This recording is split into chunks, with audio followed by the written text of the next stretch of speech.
Now, look, let's be honest. Being little brother isn't the best position to be in.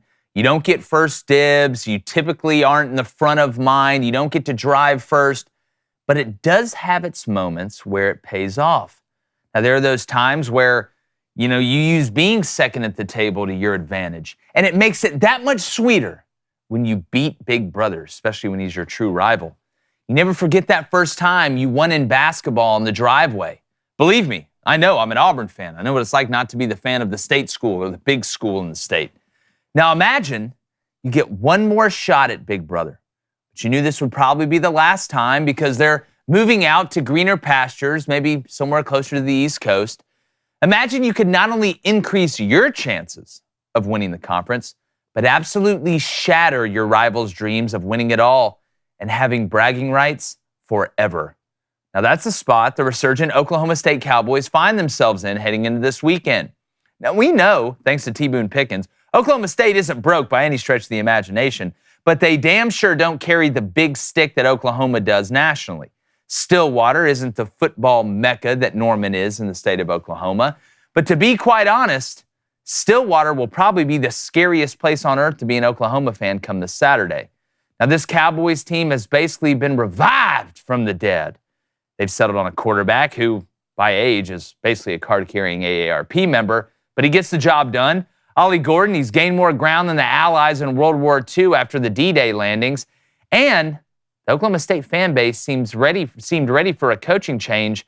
Now, they just seem ready to party if they can beat their rivals come Bedlam time Saturday afternoon. Now, the Cowboys have won 4 straight, and they're averaging over 40 points a game in that stretch. But Oklahoma isn't coming in overconfident. Actually, it's the opposite. They barely scraped by UCF at home and then clicked their heels together twice last week and disappeared against Kansas. Now, the Sooners know they have no margin for error left, and I expect them to play like it. It's a Brent Venables coach team. But regardless of the outcome Saturday, it seems as though this rivalry will be one of the biggest casualties of the geostorm that is conference realignment. But hell, if it's going to be the last one, you might as well make it the best one. So can little brother one-up big brother one last time? Who knows? But I guarantee there will be some love lost after this one, and it will be Bedlam. I'm going to bring in my co-host, former Michigan quarterback and, stormtrooper, David Cohn. There he is under there. You guys not a stormtrooper. Han Solo dressed as a stormtrooper. Han Solo dressed as a stormtrooper. We thought maybe you'd come behind enemy lines. But I like that one. And then to my right, the Dark Emperor himself made his debut on the J-Boy Show many moons ago. He's back. It's Emperor Palpatine, former Western State, Colorado wide receiver Emperor Palpatine, that is. David, I'm going to start with you. If you'd have told me this matchup would nearly have been this juicy about 4 or 5 weeks ago, I'd have probably put you on the first boat to Shutter Island. But Oklahoma State settles on a quarterback, as I said. They have some continuity. Mike Gundy seems to have kind of found a way to flip the switch for this team. They seem confident. They're putting up huge numbers. The same team that got beat by South Alabama 33-7 at home now seems to have more momentum going in this game than Oklahoma does. Well, I said all offseason this was going to be one of the juiciest college football matchups that we're going to get all season, just because you could feel the hostility coming out from Mike Gundy and the Oklahoma State team. I mean, if you're Oklahoma right now, you cannot underestimate the bitterness that Oklahoma State has. Not only is it just a great rivalry game every season, but now Oklahoma's leaving for the SEC, and you can't blame them. They have to make the best decision for their program moving forward. At the same time, this could be the last installment of a bitter in-state rivalry. Like, I've been circling this one all offseason. Of course, when Oklahoma State goes and loses, like you said, 33-7 to South Alabama, follows that up with a loss to Iowa State, things weren't looking good, but still, like I've said, when it comes to these in-state rivalries like Michigan State, Iron Bowl every year. How many times have we seen Auburn play Alabama tough despite not having the caliber of roster that they had some seasons in Tuscaloosa? So, this was already going to be, I thought, an epic football game, regardless of how these teams, enter the matchup. But now it took Oklahoma State 6 weeks before they rushed for over 200 yards. It took them 6 weeks. Now they've done it 3 weeks in a row, including 315 on the ground. last weekend. Ollie Gordon over 500 yards of rushing the past 2 weeks, and Oklahoma gave up 225 yards of rushing to Kansas. That's what I'm looking at in this game. Can Oklahoma, I know Oklahoma's going to be able to score points. I think they're going to get right on offense. Can they stop the run game for Oklahoma State? And if they can, does that force Oklahoma State to have to throw the football? Are they going to have to kick field goals in the red zone? That's what I'm particularly interested in this matchup. You can keep up your fitness habit with a personalized workout program from our friends over at Fitbod. We know people get bored working out. You got to be able to mix it up. And working out's full of positives. I mean, we know the endorphins that get released. You sleep better, you look better, you feel better. And as you get stronger, as I said, sticking to the same old routine can lead to a plateau in results. So keep your momentum going and your progress positive with Fitbod. All right, what is Fitbod? They personalize all your workouts. They have a ton of different programs. It's based on your goals, abilities, and gym setup, while it helps you track and visualize your progress along the way. It learns from your previous workouts and adapts as you improve. So whether you work out in the weight room, whether you work out in your living room while the kids are asleep, it doesn't matter. Fitbod has you covered across the board. You can learn the new movements the right way with over 1,400 HD demonstration videos, and a full year of Fitbod costs less than a single session with a personal trainer. So keep up your fitness habit with a personalized workout program from Fitbod and get 25% off your subscription, or try the app for free at fitbod.me/booster. That's fitbod.me/booster. fitbod.me/booster. I mean, it comes down to physicality. It's not like Oklahoma State's beating up on a bunch of cupcakes here. I mean, they lose at Iowa State 34-27.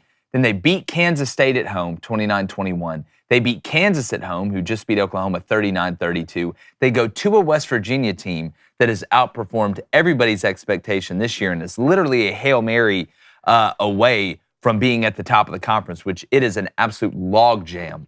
I think there's 5 4-1 teams, something like that, at the top of the Big 12 standings. Now, I think 2 plays 4, like 1 plays 3. We're going to get some movement this weekend, but it's very intriguing. Then they beat Cincinnati 45-13, just beat them to sleep.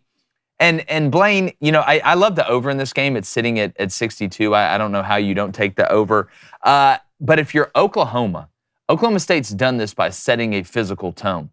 You better set the tone early going on the road. And sometimes going on the road, as crazy as it sounds, can be a good thing. But if Oklahoma does not go in there and establish themselves and stop reverting back to Oklahoma last year defensively, look at the last 3 games. Mm-hmm. They've given up pretty much 30 points the last 3 games. They averaged giving up 30 points last year. It seems one team in Oklahoma State is blossoming and the other team is wilting, at least on defense. If you're Oklahoma, you better come in and throw the first punch. Yeah, and I think they will. I mean, you give up 220-plus yards on the ground against Kansas. I'm sure Brent Venables got these guys in the locker room, said his few choice words to him to get him in the right mindset to get in this game. But these teams have been playing consecutively since 1910. 1910 is this in the last meeting we're going to get. Oklahoma hadn't covered in 7 of their 8 last road games. And Oak State is a covering machine at home. So I'm leaning Oak State. I'd probably buy it up a point, get it at 7.5. But right now, if you're Oklahoma, well, I mean, schematically, what are you thinking on defense? I'm going to load the box, right, and I'm going to stop Gordon. That's what you get. The bean's not out there, right? The running game from the quarterback's not going to be the same. The passing game from the quarterback's not going to be the same. The explosive plays we saw at Kansas, that's not this Oklahoma State team. So you have to put your trust in a Brent Venables coach defense that you're not going to see the same defense you saw against Kansas. I don't think that's who Oklahoma State is. Yeah, well, and we saw some injuries for Oklahoma during that Kansas game. Remember, Stutzman went out. But you're exactly right. I mean, Alan Bowman, he's got 18 carries for 27 yards. You don't have to worry about really the extended play, him taking off. But it seems if it was that easy to just stack the box against Oklahoma State, and I know they haven't played elite defenses, and shut that down, it would have worked by now. Is Oklahoma good enough defensively to be able to say, all right, we are going to load the box, we are going to stop the run, and we're going to make Alan Bowman beat us in man coverage? But the other side of the ball intrigues me as well, David. Mm. Looking at this Oklahoma offense, how does Dillon Gabriel bounce back? You had the early turnover, obviously, in the Kansas game. They weren't able to finish the job on the road there. But do you think this Oklahoma offense with Farouk, we saw him some in the backfield, hate it or love it. Jeff Lebby tried to get a little creative. Didn't seem like he trusted Dillon Gabriel a lot towards the end of that game to put him in different positions down the field to be able to make plays. A lot of it was simple read stuff. Maybe the early turnover scared him. But Oklahoma, I mean, I'm looking at them against this Oklahoma State defense. I think they can move the ball at will again. I think they can too. And the pick six last weekend against Kansas was uncharacteristic, but all quarterbacks throw interceptions. Sure. Sometimes they get taken back to the house. I don't think that's going to affect Dylan Gabriel down the stretch. He's too seasoned. He has too much experience. I think Oklahoma will score. I'm also interested to see how they score. If they're just scoring off big shot plays, right, and they're not chewing up a lot of clock, Oklahoma State doesn't have to abandon the run, right? And then they can control the line of scrimmage and can have the football for long drives. If Oklahoma decides to do that, if they're able to piece together these longer drives and chew clock and then at the end of them still score touchdowns and not settle for field goals, then all of a sudden not only are you racking up points, but the clock's getting chewed. So Oklahoma State may then feel like, hey, we kind of need to abandon the run a little bit just to play catch up because not only are we down, but there's time off the clock as well. Let's start throwing the ball a little bit more. I think that would play into Oklahoma's favor. Well, and two, kind of last point to put a bow on, and we'll get to best bet here. The biggest thing that has yielded, I think, from that has created that continuity at the quarterback position is this blossoming run game with what Ollie Gordon's doing has given Oklahoma State the ability to call any play almost on any down. Right, when you're living in 2nd and 3 and 2nd and 2 and 3rd and 2 and 2nd and 4, you're able to take a lot of pressure off the quarterback because you're not in predictable downs. And then play action. You want to talk about being able to find shot plays through the air. You get a good running game, and it doesn't have to be a running game that's ripping off 70-yard runs, every 8 to 10 plays. As long as you're chewing up a decent amount and you keep getting those safeties to get down, you can elevate those players on the outside and help that quarterback out by giving him that extra step in play action, taking those safeties' eyes away, taking that slot corner or nickel's eyes away in play action, be able to get that edge on crossers, on boots, on waggles, and things like that. And that's why I think you've seen them be able to say, all right, this quarterback is in rhythm because we're able to run the ball. We build the play action off of it. But best bet in this game, it's got to be the over 62, right? I like Oklahoma State plus 7.5. I do too. At home? Even +6. I have it at +6. 6.5. Right Yeah, now, I'd buy it up. This just feels like a 38-35 game. It kind of does to me too, which would be an epic installment of the last one of Bedlam, no matter who wins. If we get a 3-point game, that'd be awesome. And Drake Stoops is another player to watch too. Little Stoops. Been making plays For sure. the last couple weeks. Even in the Red River Shootout, he had some big plays. Little down white the stretch witch. to help them win that game. But yeah, I mean, I'm interested to see the attitude. Again, Oklahoma State, they're leaving you for a better girl. It's what it seems like. I mean, yeah, like one of them, you're going to an Ivy League college, and the other kid's just staying at community college back in the hometown. So Learning a trade and a Yeah. skill set. Learn a trade, become Gonna a build blacksmith. houses. Yeah. That's still even a thing. Hey, YouTube, thanks for stopping by. Yes, I'm dressed like the Joker, but this ain't no joke. Hit that subscribe button. Hit that like button. Turn on that notification bell. Or I don't know, I may just cause some chaos in the city you live in.